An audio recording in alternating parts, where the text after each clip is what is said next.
1962 সালের অক্টোবর মানব সভ্যতা এমন এক সংকটের মুখোমুখি হয়েছিল যখন একটি ভুল সিদ্ধান্তই পৃথিবীকে ঠেলে দিতে পারত একটি পূর্ণাঙ্গ পারমাণবিক যুদ্ধের দিকে। ইতিহাসে যা পরিচিত কিউবান ক্ষেপণাস্ত্র সংকট নামে।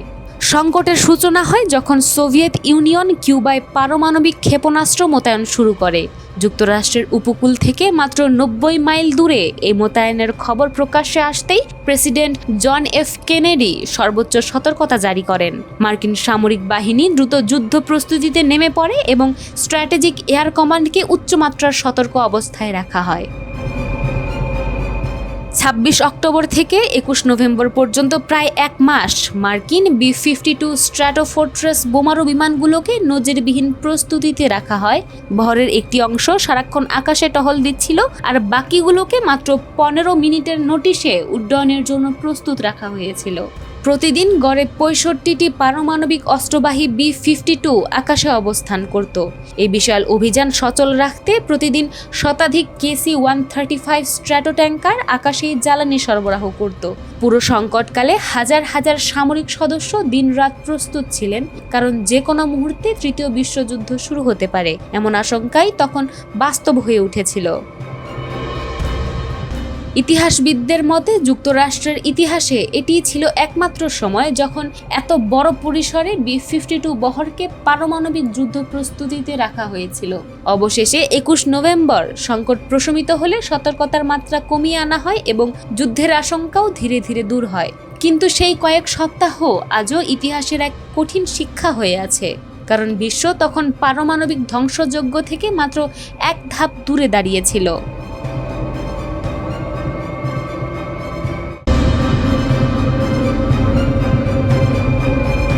এক সময়ের পুরো বিশ্বকে নিয়ন্ত্রণ করত একটি শক্তি। যুদ্ধ হোক কিংবা শান্তি, অর্থনীতি হোক কিংবা কূটনীতি, শেষ কথা যেন বলতো ওয়াশিংটন। কিন্তু এখন প্রশ্ন উঠছে, সেই যুগ কি সত্যি শেষ হয়ে যাচ্ছে? ইতিহাসের পাতায় সবচেয়ে প্রভাবশালী বিশ্ব ব্যবস্থাগুলোর একটির পতন কি আমাদের চোখের সামনেই ঘটছে? বিশ্ব রাজনীতিতে দীর্ঘদিন ধরে একটি শব্দ খুব পরিচিত ছিল, প্যাক্স আমেরিকানা, অর্থাৎ এমন এক বিশ্ব ব্যবস্থা যেখানে যুক্তরাষ্ট্র শুধু সামরিক শক্তি নয়, আন্তর্জাতিক নিয়মকানুন, বাণিজ্য, মানবাধিকার এবং বৈশ্বিক নেতৃত্বের কেন্দ্রবিন্দু হিসেবে কাজ করত। কিন্তু সাম্প্রতিক বছরগুলোতে সেই কাঠামোতে বড় ধরনের ফাটল দেখা দিয়েছে। বিশেষ করে ডোনাল্ড ট্রাম্পের নেতৃত্বে যুক্তরাষ্ট্রের নীতিতে যে পরিবর্তন এসেছে, সেটিকে অনেক বিশ্লেষক বিশ্ব ব্যবস্থার মোড় ঘুরে যাওয়ার মুহূর্ত হিসেবে দেখছেন। একসময় জাতিসংঘ, আন্তর্জাতিক মুদ্রা তহবিল, বিশ্বব্যাংক এবং বিশ্ব বাণিজ্য সংস্থার মতো প্রতিষ্ঠানগুলোকে শক্তিশালী করার পিছনে ওয়াশিংটনের বড় ভূমিকা ছিল। মানবাধিকার, গণতন্ত্র, শরণার্থী সুরক্ষা কিংবা আন্তর্জাতিক সহযোগিতার মতো বিষয়গুলো ছিল মার্কিন পররাষ্ট্রনীতির গুরুত্বপূর্ণ অংশ। কিন্তু এখন সেই আদর্শের জায়গায় ক্রমেই গুরুত্ব পাচ্ছে জাতীয় স্বার্থ, অর্থনৈতিক হিসাব এবং কঠোর বাস্তববাদী কূটনীতি। এই পরিবর্তনের সবচেয়ে বড় প্রভাব পড়েছে মানবিক সহায়তা খাতে। বিশ্বজুড়ে খাদ্য, চিকিৎসা এবং উন্নয়ন সহায়তার জন্য যে অর্থ বরাদ্দ হতো, তার বড় অংশ এখন প্রতিরক্ষা ও সামরিক খাতে স্থানান্তরিত হচ্ছে। ফলে বহু অঞ্চলে নতুন করে মানবিক সংকট তৈরি হওয়ার আশঙ্কা দেখা যাচ্ছে। বিশ্লেষকরা বলছেন, এই প্রবণতা অব্যাহত থাকলে আগামী বছরগুলোতে বিশ্বের দরিদ্র ও ঝুঁকিপূর্ণ জনগোষ্ঠী সবচেয়ে বেশি ক্ষতিগ্রস্ত হবে। অন্যদিকে এই শূন্যস্থান দ্রুত পূরণ করার চেষ্টা করছে নতুন শক্তিগুলো। বিশেষ করে চীন ক্রমশ নিজেদের প্রভাব বিস্তার করছে এশিয়া, আফ্রিকা এবং লাতিন আমেরিকার বিভিন্ন অঞ্চলে। তবে সমালোচকদের মতে এই বিশ্ব ব্যবস্থা আগের মতো আদর্শ নির্ভর নয়, বরং এটি অনেক বেশি স্বার্থভিত্তিক এবং কৌশলগত। এর মধ্যেই আরও একটি ভয়ঙ্কর প্রবণতা সামনে এসেছে। বিশ্বের বড় শক্তিগুলো আবারও অস্ত্র প্রতিযোগিতায় নেমেছে। পারমাণবিক অস্ত্র আধুনিকায়ন, নতুন ক্ষেপণাস্ত্র ব্যবস্থা এবং সামরিক প্রযুক্তিতে বিপুল বিনিয়োগ বাড়ছে। যুক্তরাষ্ট্র, চীন এবং রাশিয়ার মধ্যে বাড়তে থাকা প্রতিযোগিতা অনেকের কাছেই নতুন স্নায়ুযুদ্ধের ইঙ্গিত দিচ্ছে। ফলে মাঝারি শক্তির দেশগুলোর মধ্যেও নিরাপত্তাহীনতা বাড়ছে। অনেক দেশ এখন মনে করছে নিজেদের নিরাপত্তা নিশ্চিত করতে হলে শক্তিশালী সামরিক সক্ষমতা গড়ে তোলা ছাড়া বিকল্প নেই। আর এখান থেকেই জন্ম নিচ্ছে নতুন উদ্বেগ, কারণ এই প্রতিযোগিতা যদি নিয়ন্ত্রণের বাইরে চলে যায় তাহলে ভবিষ্যতে পুরো বিশ্ব আরও অনিশ্চিত এবং আরও বিপজ্জনক হয়ে উঠতে পারে। এ কারণেই আজ অনেক ইতিহাসবিদ এবং বিশ্লেষক বলছেন, আমরা হয়তো একটি যুগের সমাপ্তি প্রত্যক্ষ করছি। এমন একটি যুগ যেখানে যুক্তরাষ্ট্র ছিল বৈশ্বিক নেতৃত্বের প্রধান কেন্দ্র, কিন্তু সেই জায়গায় কি আসছে? নতুন বিশ্ব ব্যবস্থা কি আরও স্থিতিশীল হবে নাকি আরও অস্থির হবে? বিশ্ব কি নতুন ভারসাম্য খুঁজে পাবে নাকি প্রবেশ করবে আরও বড় সংঘাতের যুগে? সেই প্রশ্নের উত্তর এখনো অজানা। তবে একটি বিষয় নিশ্চিত, বিশ্ব রাজনীতির মানচিত্র দ্রুত বদলাচ্ছে, আর সেই পরিবর্তনের শেষ কোথায় গিয়ে থামবে সেটাই এখন পুরো পৃথিবীর কাছে সবচেয়ে বড় রহস্য।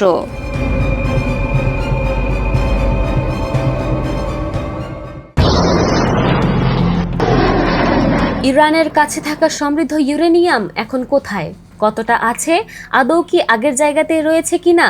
অবাক করার বিষয় হলো এই প্রশ্নগুলোর উত্তর এখন দিতে পারছে না বিশ্বের সবচেয়ে গুরুত্বপূর্ণ পরমাণু তদারকি সংস্থাও। আর সেখান থেকেই শুরু হয়েছে নতুন রহস্য, নতুন উদ্বেগ এবং নতুন বিতর্ক। সাম্প্রতিক যুদ্ধের পর ইরানের পারমাণবিক কর্মসূচি আবারও আন্তর্জাতিক আলোচনার কেন্দ্রবিন্দু হয়ে উঠেছে, কারণ যুক্তরাষ্ট্র ও ইসরায়েলের হামলার পর থেকে দেশটির গুরুত্বপূর্ণ পারমাণবিক স্থাপনাগুলোতে নিয়মিত প্রবেশাধিকার হারিয়েছে আন্তর্জাতিক পরমাণু শক্তি সংস্থা IAEA। ফলে তেহরানের পারমাণবিক কার্যক্রমের প্রকৃত অবস্থা এখন অনেকটাই অন্ধকারে। ফাঁস হওয়া একটি প্রতিবেদনে বলা হয়েছে, বর্তমানে ইরানের সমৃদ্ধ ইউরেনিয়াম মজুদ সম্পর্কে নির্ভরযোগ্য কোনো তথ্য নেই IAEA এর কাছে।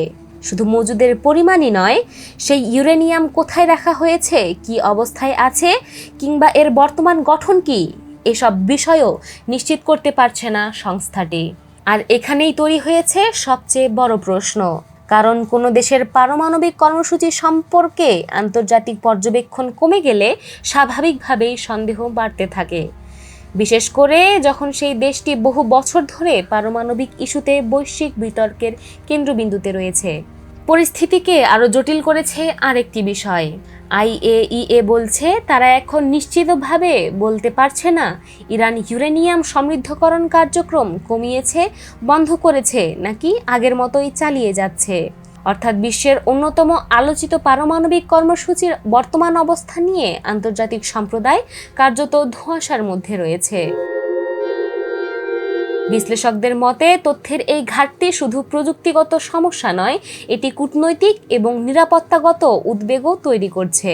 কারণ যখন তথ্য থাকে না তখন গুজব বাড়ে, আর গুজব যখন পারমাণবিক কর্মসূচিকে ঘিরে হয় তখন তার প্রভাব পুরো অঞ্চলের নিরাপত্তার উপর পড়তে পারে। এদিকে IAEA স্পষ্ট জানিয়ে দিয়েছে, পরিস্থিতি স্বাভাবিক করতে ইরানের পূর্ণ সহযোগিতা প্রয়োজন। পরিদর্শকদের প্রবেশাধিকার পুনরায় নিশ্চিত না হলে দেশটির পারমাণবিক কর্মসূচির প্রকৃত চিত্র জানা সম্ভব নয় বলে মনে করছে সংস্থাটি। তবে এখানেই থামছে না আলোচনা, কারণ বিশ্বের সাম্প্রতিক সময়ের ইরানের শীর্ষ পর্যায়ের কয়েকজন নেতা এমন বক্তব্য দিয়েছেন যা নতুন করে বিতর্কের জন্ম দিয়েছে। তারা বলেছেন প্রয়োজন হলে দেশটি আরও কঠোর সিদ্ধান্ত নিতে পারে, আর সে কারণেই আন্তর্জাতিক অঙ্গনে নতুন প্রশ্ন উঠছে। তাহলে কি ইরানের পারমাণবিক সক্ষমতা আগের চেয়ে আরও এগিয়ে গেছে, নাকি এটি কেবল রাজনৈতিক চাপ তৈরির একটি কৌশল? আর সবচেয়ে গুরুত্বপূর্ণ প্রশ্ন, যখন আন্তর্জাতিক পরিদর্শকরাই নিশ্চিত নন যে ইরানের ইউরেনিয়াম কোথায় এবং কি অবস্থায় রয়েছে, তখন তেহরানের পারমাণবিক কর্মসূচি আসলে কতদূর এগিয়েছে? এই প্রশ্নগুলোর উত্তর এখনও অজানা। কিন্তু একটি বিষয় নিশ্চিত, ইরানকে ঘিরে পারমাণবিক রহস্য যত বাড়বে, মধ্যপ্রাচ্যের উত্তেজনাও তত বাড়তে থাকবে। আর সেই রহস্যের পর্দা কবে উঠবে সেটি এখন পুরো বিশ্বের নজরের কেন্দ্রবিন্দু।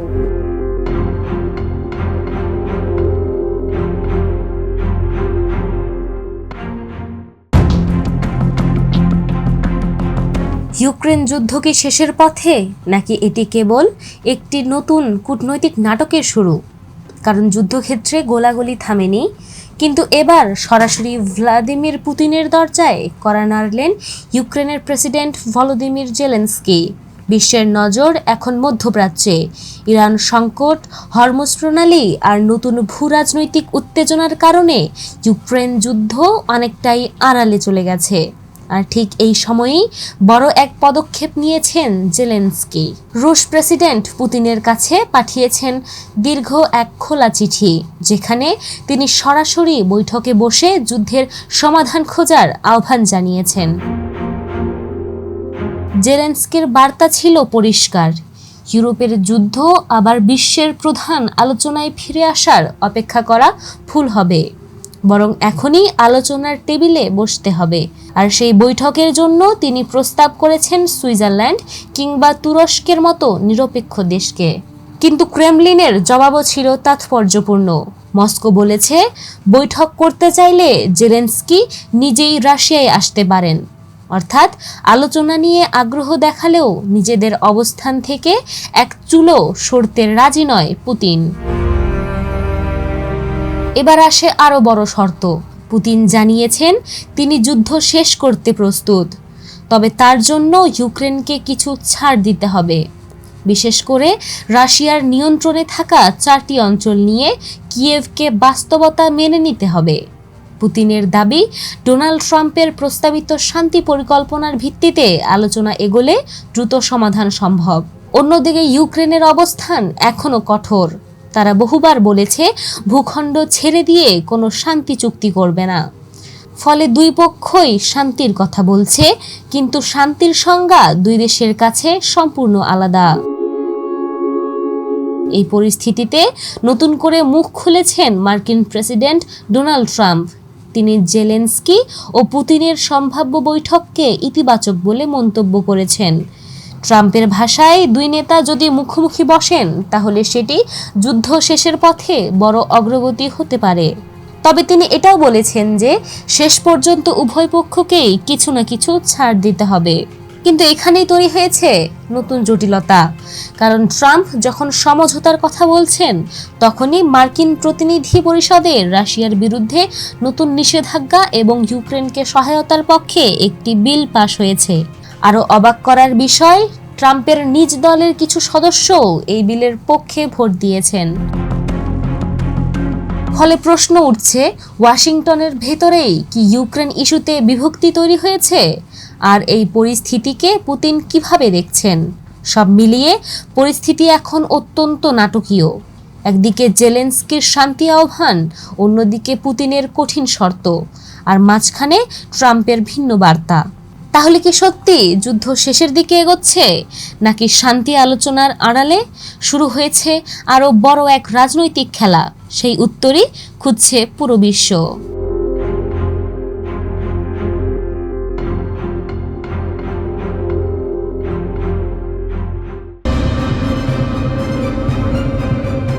বিশ্বের জ্বালানি সরবরাহের অন্যতম গুরুত্বপূর্ণ পথ হরমুজ প্রণালীকে ঘিরে আবারও বাড়ছে উত্তেজনা।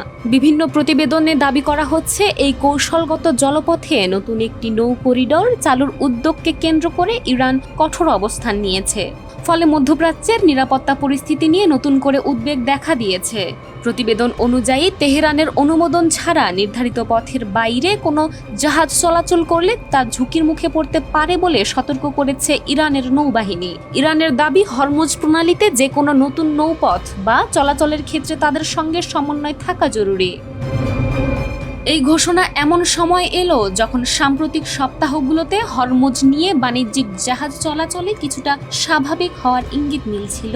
তবে নতুন এই সতর্ক বার্তার পর আন্তর্জাতিক জ্বালানি বাজারে আবারও অনিশ্চয়তা তৈরি হয়েছে বলে বিশ্লেষকদের ধারণা।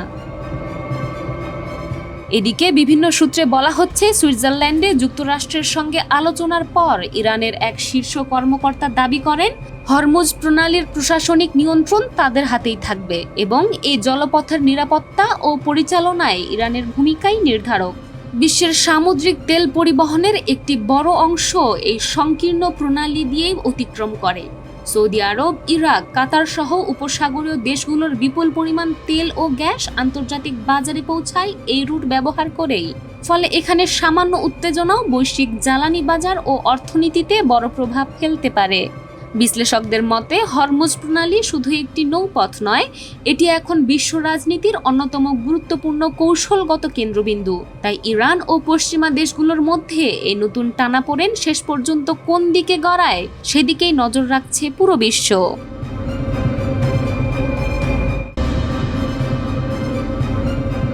মধ্যপ্রাচ্যের আকাশে আবারও এক নতুন ধরনের যুদ্ধের চিত্র। একদিকে বিশ্বের সবচেয়ে আধুনিক যুদ্ধবিমান, অন্যদিকে তুলনামূলক কম খরচের ড্রোন। আর এই অসম লড়াই নতুন করে ভাবিয়ে তুলেছে সামরিক বিশ্লেষকদের। হরমুজ প্রণালী এবং আশেপাশের অঞ্চলে সাম্প্রতিক উত্তেজনার মধ্যে আবারও আলোচনায় এসেছে ইরানের ড্রোন সক্ষমতা। বহু বিশেষজ্ঞের মতে আধুনিক যুদ্ধক্ষেত্রে কম খরচে সর্বোচ্চ চাপ সৃষ্টি করার কৌশলই এখন তেহরানের অন্যতম প্রধান শক্তি। একসময় যুদ্ধের ফল নির্ধারণ করত ভারী বোমারু বিমান কিংবা অত্যাধুনিক ফাইটার জেট, কিন্তু বর্তমান বাস্তবতায় ছোট আকারের ড্রোনও বড় বড় সামরিক শক্তিকে চ্যালেঞ্জের মুখে ফেলছে। বিশেষ করে মার্কিন উপসাগরীয় অঞ্চলে মার্কিন বাহিনী এবং তাদের মিত্রদের এখন সবচেয়ে বড় মাথাব্যথা হয়ে উঠেছে নিম্ন উচ্চতায় উড়ে আসা ড্রোন হামলার সম্ভাবনা। কারণ এসব লক্ষ্যবস্তু শনাক্ত এবং ধ্বংস করতে ব্যয় করতে হচ্ছে বিপুল অর্থ ও সামরিক সম্পদ। সামরিক সূত্রগুলো বলছে গুরুত্বপূর্ণ নৌপথ ও কৌশলগত স্থাপনাগুলোর নিরাপত্তা নিশ্চিত করতে দিনরাত আকাশে টহল দিচ্ছে যুদ্ধবিমান। কিন্তু সমস্যা হলো যেসব হুমকি মোকাবেলা করা হচ্ছে তার বেশিরভাগই তুলনামূলক স্বল্প মূল্যের ড্রোন। ফলে এক ধরনের ব্যয়বহুল প্রতিরক্ষা বনাম স্বল্প মূল্যের আক্রমণ কৌশলের মুখোমুখি হয়েছে পশ্চিমা জোট। বিশ্লেষকের মতে আধুনিক ফাইটার জেট পরিচালনা, রক্ষণাবেক্ষণ এবং আকাশের টহল চালাতে বিপুল অর্থ ব্যয় হয়। এর সঙ্গে যুক্ত হয় পাইলটদের উপর অতিরিক্ত চাপ এবং যন্ত্রপাতির ক্ষয়ক্ষতি। অন্যদিকে ড্রোন প্রযুক্তি তুলনামূলক সস্তা হওয়ায় এগুলো বড় সংখ্যায় মোতায়েন করা সম্ভব, আর সেখানেই তৈরি হচ্ছে নতুন কৌশলগত চ্যালেঞ্জ। হরমুজ প্রণালীকে ঘিরে চলমান উত্তেজনার মধ্যেই বিভিন্ন সামরিক ঘটনার খবর সামনে এসেছে। কিছু প্রতিবেদনে দাবি করা হয়েছে আঞ্চলিক সংঘাতের কারণে বেশ কয়েকটি সামরিক প্ল্যাটফর্ম ক্ষতির মুখে পড়েছে। যদিও এসব দাবির অনেকগুলোরই সাধারণ যাচাই করা সম্ভব হয়নি, তবে একটি বিষয় নিয়ে প্রায় সবাই একমত। ড্রোন এখন আর শুধু সহায়ক অস্ত্র নয়, বরং যুদ্ধক্ষেত্রের প্রধান খেলোয়াড়দের একজন। গবেষণা সংস্থাগুলোর মতে ভবিষ্যতের সংঘাতে শুধু যুদ্ধবিমানের সংখ্যা নয়, বরং কে কত দ্রুত ও কম খরচে আক্রমণ পরিচালনা করতে পারে সেটিও গুরুত্বপূর্ণ হয়ে উঠবে। এই কারণেই বর্তমানে বিশ্বের বিভিন্ন দেশ ড্রোন প্রতিরক্ষা প্রযুক্তি উন্নয়নে ব্যাপক বিনিয়োগ করছে, কারণ প্রচলিত প্রতিরক্ষা ব্যবস্থাগুলো অনেক ক্ষেত্রেই এই নতুন হুমকির জন্য পুরোপুরি প্রস্তুত নয়। মধ্যপ্রাচ্যের চলমান পরিস্থিতি যেন সেই বাস্তবতারই প্রতিচ্ছবি। একদিকে বিলিয়ন ডলারের সামরিক অবকাঠামো, অন্যদিকে তুলনামূলক কম খরচের আকাশযান।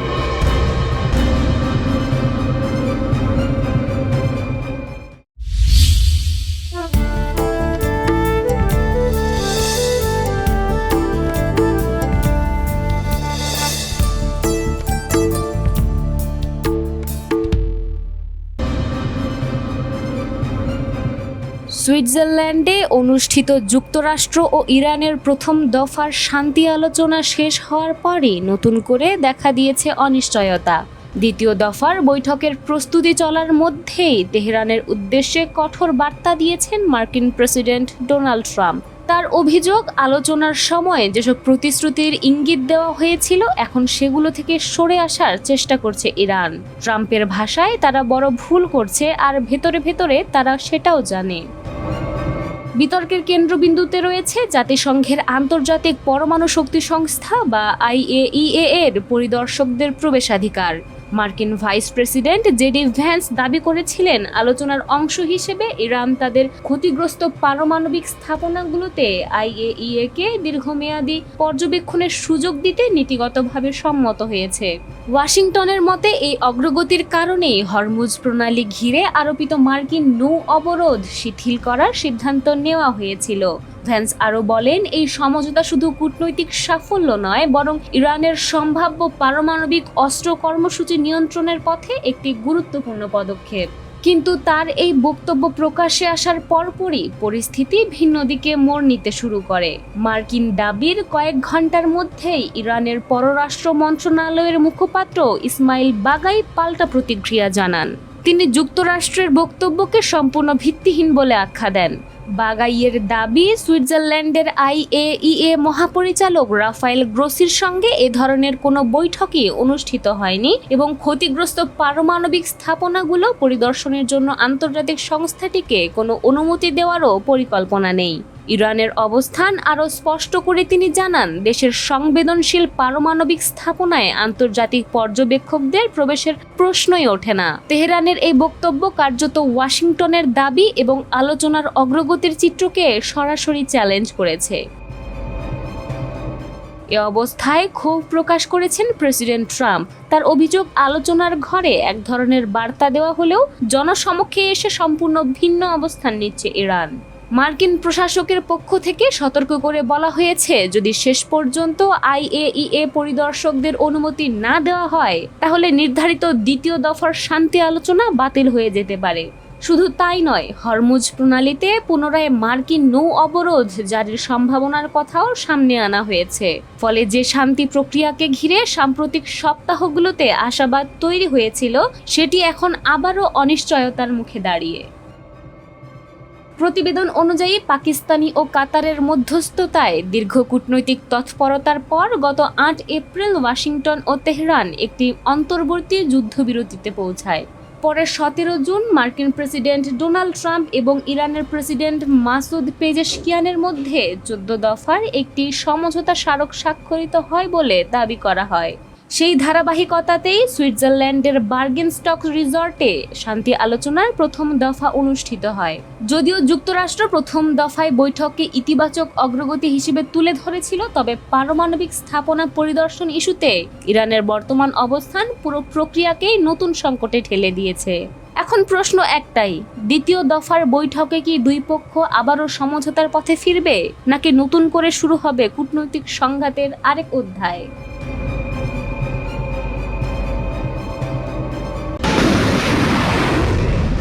ইরানের আকাশে ঘটে যাওয়া এক রহস্যময় ঘটনার দাবি ঘিরে নতুন করে আলোচনায় সরব আন্তর্জাতিক সামরিক মহল। বিভিন্ন প্রতিবেদনে বলা হচ্ছে, একটি অভিযানের সময় এক মার্কিন যুদ্ধবিমানের পাইলট আকাশে এমন এক অস্বাভাবিক ড্রোন বিন্যাস দেখেছেন, যা প্রচলিত যুদ্ধ প্রযুক্তির ধারণাকেও চ্যালেঞ্জ জানাতে পারে। পাইলটের দাবি, অসংখ্য ড্রোন এমন নিখুঁত সমন্বয়ে উড়ছিল যে দূর থেকে সেগুলো দেখতে বিশাল এক জেলিফিশের মতো মনে হচ্ছিল। তার ভাষ্য অনুযায়ী প্রতিটি ড্রোন আলাদা হলেও তারা এমনভাবে চলাচল করছিল যেন একটি একক সত্তা আকাশে ভেসে বেড়াচ্ছে। প্রতিবেদন অনুযায়ী এই ঘটনার কিছুক্ষণ পরেই মার্কিন যুদ্ধবিমানটি ভূপাতিত হয়। ইজেক্ট করার আগে পাইলট রেডিও বার্তায় জানান, চারপাশের আকাশ ড্রোনে ভরে গেছে এবং পরিস্থিতি দ্রুত নিয়ন্ত্রণের বাইরে চলে যাচ্ছে। পরে উদ্ধার হওয়ার পরও তিনি একই বক্তব্যে অটল ছিলেন বলে দাবি করা হয়। তবে এই ঘটনার সত্যতা নিয়ে মতভেদ রয়েছে। মার্কিন গোয়েন্দা সংস্থার কিছু কর্মকর্তা মনে করছেন, যুদ্ধের চাপ বা দুর্ঘটনার অভিঘাতের কারণে পাইলট বিভ্রমে ভুগে থাকতে পারেন, তাই তার বর্ণনাকে নিশ্চিত তথ্য হিসেবে গ্রহণ করার আগে আরও তদন্তের প্রয়োজন রয়েছে। অন্যদিকে প্রতিরক্ষা বিশ্লেষকদের একটি অংশ বলছেন, যদি এই দাবি সত্য প্রমাণিত হয়, তাহলে এটি হতে পারে উন্নত ড্রোন সোয়ার্ম প্রযুক্তির নতুন উদাহরণ। এমন প্রযুক্তিতে কৃত্রিম বুদ্ধিমত্তার মাধ্যমে অসংখ্য ড্রোন একসঙ্গে সমন্বিতভাবে অভিযান চালাতে পারে, যা ভবিষ্যতের যুদ্ধ কৌশলে বড় পরিবর্তন আনতে সক্ষম। বিশ্লেষকদের মতে, সাম্প্রতিক বছরগুলোতে ইরানের ড্রোন সক্ষমতা উল্লেখযোগ্যভাবে বৃদ্ধি পেয়েছে। তবে এই রহস্যময় ঘটনার সঙ্গে সেই প্রযুক্তির সরাসরি সম্পর্ক রয়েছে কিনা তা এখনো স্বাধীনভাবে নিশ্চিত করা যায়নি। এখন সবচেয়ে বড় প্রশ্ন, পাইলটের দেখা সেই জেলিফিশ কি সত্যি নতুন প্রজন্মের কোনো ড্রোন প্রযুক্তির ইঙ্গিত, নাকি যুদ্ধক্ষেত্রের চরম চাপের মধ্যে তৈরি হওয়া এক বিভ্রম? উত্তর এখনো অজানা, তবে এই দাবি বিশ্বজুড়ে ড্রোন যুদ্ধের ভবিষ্যৎ এবং আধুনিক সামরিক প্রযুক্তি নিয়ে নতুন করে বিতর্কের জন্ম দিয়েছে।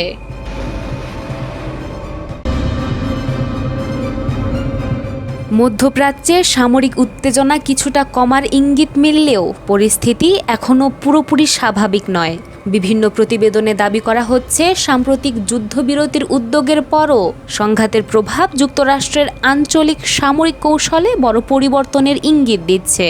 কিছু প্রতিবেদনে বলা হয়েছে, ইরানের ড্রোন ও ক্ষেপণাস্ত্র হামলার পর উপসাগরীয় অঞ্চলে মার্কিন সামরিক অবকাঠামোর ক্ষয়ক্ষতি নিয়ে ওয়াশিংটনে নতুন করে আলোচনা শুরু হয়েছে। এমনকি বাহরাইনে অবস্থিত মার্কিন নৌবাহিনীর গুরুত্বপূর্ণ স্থাপনাগুলোর ভবিষ্যৎ নিয়েও পর্যালোচনা চলছে বলে দাবি করা হচ্ছে।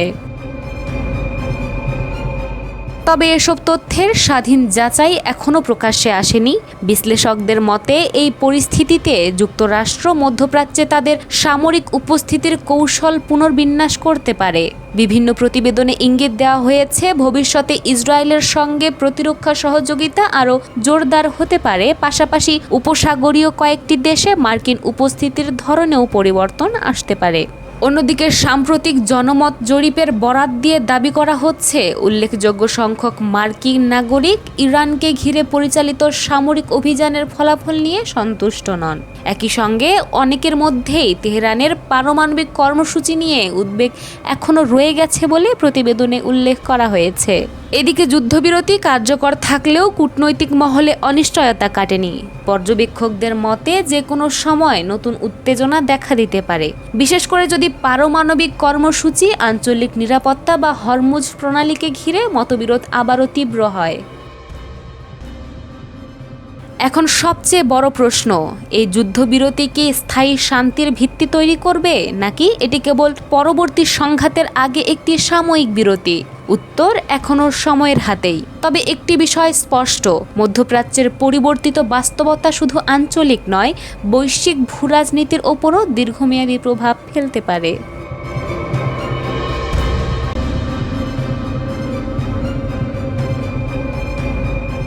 মধ্যপ্রাচ্যের সাম্প্রতিক উত্তেজনার পর এবার নতুন আলোচনায় উঠে এসেছে চীনের ভূমিকা। প্রতিবেদনে বলা হচ্ছে, যুক্তরাষ্ট্র ও ইরানের মধ্যে শান্তি উদ্যোগের পর যুদ্ধবিধ্বস্ত ইরানের পুনর্গঠনে সক্রিয় হতে চাইছে বেইজিং।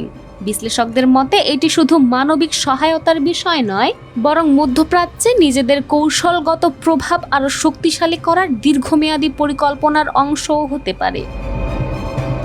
সম্প্রতি উচ্চ পর্যায়ের এক বৈঠকে চীনের পররাষ্ট্রমন্ত্রী ওয়াং ই ইরানের প্রতি অর্থনৈতিক ও কূটনৈতিক সহযোগিতার আশ্বাস দিয়েছেন বলে বিভিন্ন আন্তর্জাতিক গণমাধ্যমে প্রকাশিত হয়েছে।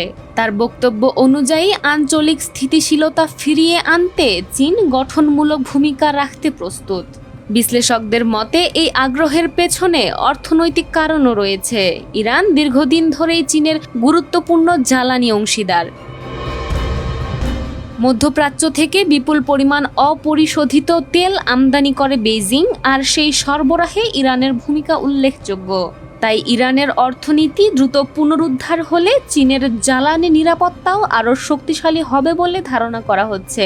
একই সঙ্গে ত্রাণ, চিকিৎসা সহায়তা এবং পুনর্গঠন প্রকল্পের মাধ্যমে মধ্যপ্রাচ্যে নিজেদের সফট পাওয়ার বাড়ানোর কৌশলও অনুসরণ করছে চীন বলে মনে করছেন আন্তর্জাতিক সম্পর্ক বিশেষজ্ঞরা। তবে এই পথ মোটেও সহজ নয়। একদিকে ইরানের সঙ্গে ঘনিষ্ঠ সম্পর্ক বজায় রাখা, অন্যদিকে যুক্তরাষ্ট্র এবং উপসাগরীয় দেশগুলোর সঙ্গে ভারসাম্য রক্ষা, দুই দিকই সামলাতে হচ্ছে বেইজিংকে। পর্যবেক্ষকদের মতে, এই কূটনৈতিক ভারসাম্য রক্ষা ভবিষ্যতে চীনের জন্য বড় চ্যালেঞ্জ হয়ে দাঁড়াতে পারে। এদিকে বিভিন্ন প্রতিবেদনে বলা হচ্ছে, চীন চায় সম্ভাব্য শান্তি প্রক্রিয়া অব্যাহত থাকুক এবং বহুপাক্ষিক প্ল্যাটফর্মের মাধ্যমে ইরানকে আন্তর্জাতিক অর্থনীতির মূলধারায় ফিরিয়ে আনা হোক। এখন প্রশ্ন একটাই, ইরানের পুনর্গঠনে চীনের এই উদ্যোগ কি মধ্যপ্রাচ্যে নতুন স্থিতিশীলতার পথ খুলে দেবে, নাকি এটি যুক্তরাষ্ট্র চীন প্রতিযোগিতার আরেকটি নতুন অধ্যায়ের সূচনা করবে? উত্তর এখনো স্পষ্ট নয়, তবে এটুকু নিশ্চিত, ইরানকে ঘিরে বিশ্ব শক্তিগুলোর নতুন কূটনৈতিক হিসাব নিকাশ আগামী দিনের ভূরাজনীতিতে বড় প্রভাব ফেলতে পারে।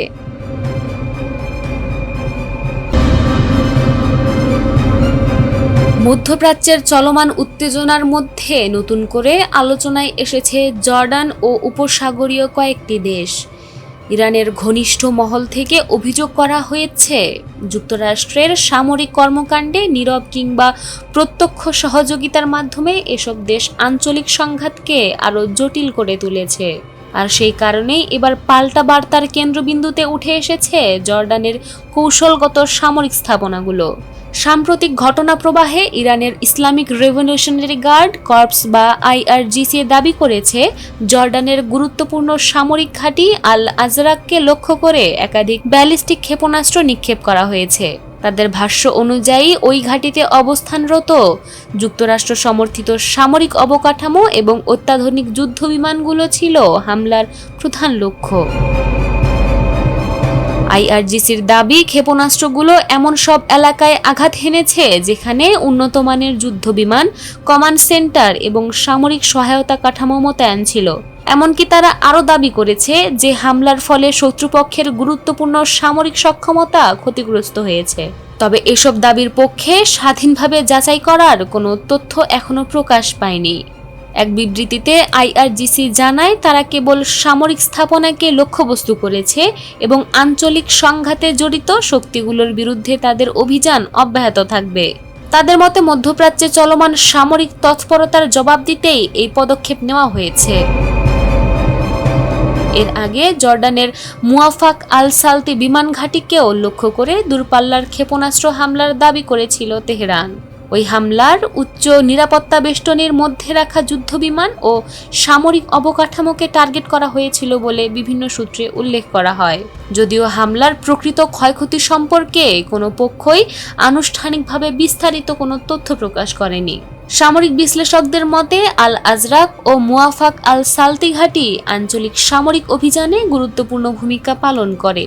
দীর্ঘদিন ধরেই এসব স্থাপনাকে বিভিন্ন আন্তর্জাতিক জোটের লজিস্টিক ও অপারেশনাল কেন্দ্র হিসেবে ব্যবহার করা হচ্ছে।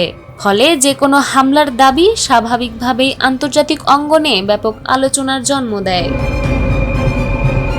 এদিকে শুধু জর্ডান নয়, কুয়েত ও বাহরাইনেও অবস্থিত মার্কিন সামরিক স্থাপনাগুলোকে ঘিরে উত্তেজনা বেড়েছে বলে বিভিন্ন প্রতিবেদনে উঠে এসেছে। আঞ্চলিক নিরাপত্তা পরিস্থিতি দ্রুত পরিবর্তিত হওয়ায় মধ্যপ্রাচ্যের ভবিষ্যৎ নিয়ে নতুন করে উদ্বেগ প্রকাশ করেছেন পর্যবেক্ষকরা। বিশ্লেষকদের মতে পাল্টাপাল্টি হুমকি, ক্ষেপণাস্ত্র হামলার দাবি এবং সামরিক অবস্থান শক্ত করার প্রতিযোগিতা অব্যাহত থাকলে গোটা অঞ্চলের নিরাপত্তা পরিস্থিতি আরও অস্থিতিশীল হয়ে উঠতে পারে। আর সেই প্রভাব সীমাবদ্ধ থাকবে না শুধু মধ্যপ্রাচ্যে, বরং বৈশ্বিক রাজনীতি ও অর্থনীতিতেও এর প্রতিফলন দেখা যেতে পারে।